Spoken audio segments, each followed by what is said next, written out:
आपके जैसा जो गुरु है बापू, वो सब समझता है। गुरु अध्यात्म को भी समझता है, गुरु जीवन दर्शन को भी समझता है, धर्म को भी समझता है, और गुरु राजनीति को भी समझता है। आपने नेहरू युग भी देखा और आपने मोदी युग भी देखा। क्या अंतर आप पाते हैं? और क्या आप नेहरू युग में भी आपको ऐसा ही लगता था कि भारत का आगे चलकर ऐसे ही मंगल होगा, भविष्य उतना ही उज्जवल है जितना आज दिखता है? लोग अक्सर आजकल आपने देखा होगा बहुत तुलना करने लगे हैं। मैं इस तुलना में नहीं जाऊंगा, क्योंकि वो मेरा काम नहीं। हमारे मानस ने हमको सिखाया है कि गो को बड़ छोट कहत अपराधो, क्योंकि तटस्थ व्यक्ति कुछ निवेदन करे तो वो भी एक अर्थ में एक तट पे दूसरा तट से दूर है।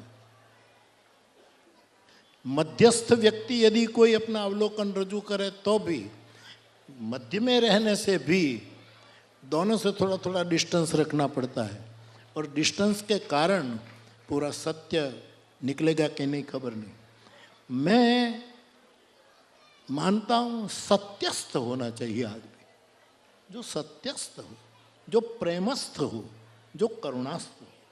उसका निवेदन विश्व मंगल के लिए, उसका विधान विश्व मंगल के लिए उपकारक होता है। तो मैं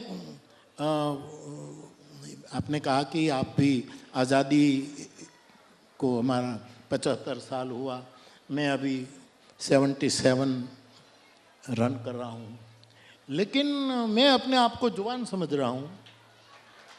ये पक्की बात है, ये कोई मेरा वाणी विलास नहीं।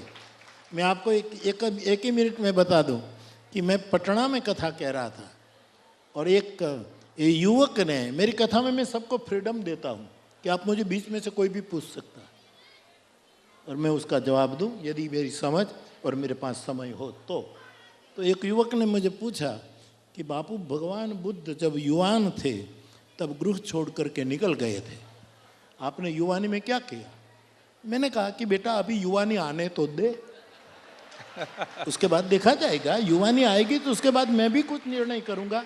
तथागत ने जो किया, हमारे पूर्वजों ने जो किया, तो मुझे लगता है कि मेरी जो आँख, मेरी आँख पर जो भरोसा है, मैं आप सब पर थोपना नहीं चाहता, लेकिन मुरारी बापू इतनी उम्र में भी अपने आप को जवान महसूस करते हैं, तो मेरा देश भी मुझे लगता है कि जवानी की ओर आगे बढ़ रहा है, युवानी की ओर आगे बढ़ रहा है।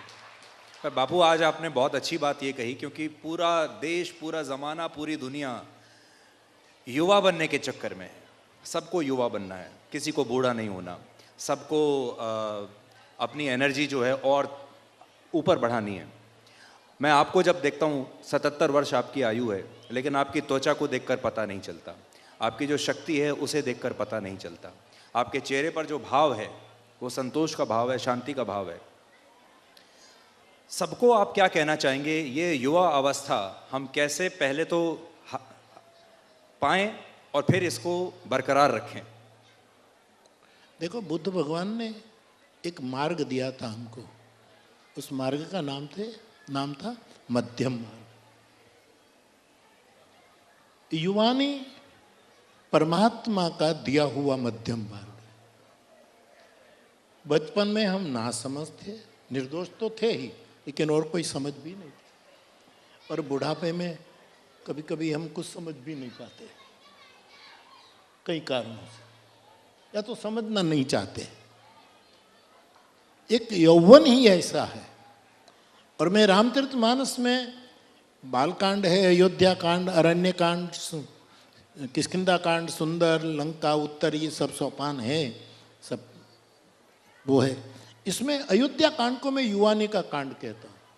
और मैं इतने सालों से मेरे लक्ष्य में केवल मेरे देश के ही नहीं, मेरे पृथ्वी के युवान ही रहते हैं। मैं युवानों के लिए गा रहा हूँ, मैं युवानों के लिए हूँ। My Ram katha for the youth, by the youth of the youth. युवानों के लिए है, मैं युवानों के लिए गा रहा हूँ, क्योंकि उसमें से ही कुछ न कुछ घटना घटेगी।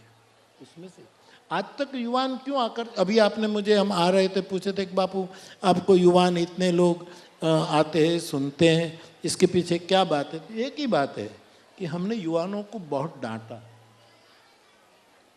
उसको बहुत सलाह दी, उसके बहुत दोष निकाले, तुम ये बिगड़ गए हैं, तुम ये बिगड़, हाँ ये सब कुछ होता है हर काल में, लेकिन क्यों धर्म युवानी के कंधे पर हाथ रख कर नहीं पूछता कि बेटा तू कैसा है, तू क्या सोचता है।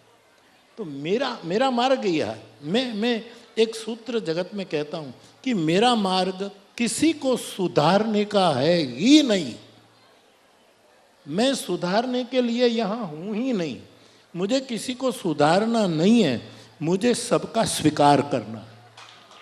और मैं स्वीकार का मंत्र, युवानी का स्वीकार होना चाहिए। युवानों को केवल डांटना नहीं, युवान जो कर सकेंगे और नहीं कर सकेंगे। और आज विश्व के लिए सगुन समझिए कि 21वीं सदी में, 20 सदी, आज 21वीं सदी, 22वीं सदी हम देखें तो युवानी अध्यात्म के प्रति बहुत रुचि रख रही है। उसके लिए हमें, और हनुमान जी आखिर क्या है, युवानों का आदर्श है हनुमान जी। तो हनुमान जी ने 3 काम किया, सीता की खोज की, सेतु बंद किया और आसुरी तत्व का विनाश। आज के युवान को अपनी खुद की ऊर्जा की खोज करनी चाहिए और ये ऊर्जा विघटनवादी नहीं होनी चाहिए, सेतु बनाए, समाज को जोड़े, एक दूसरे का संकलन करे और सब मिलकर के फिर जगत के दुरीत रूपी आसुरी संपदा को नाश करने के लिए नहीं, उसका निर्माण करने के लिए, क्योंकि निर्माण होगा तो फिर नया निर्माण होगा।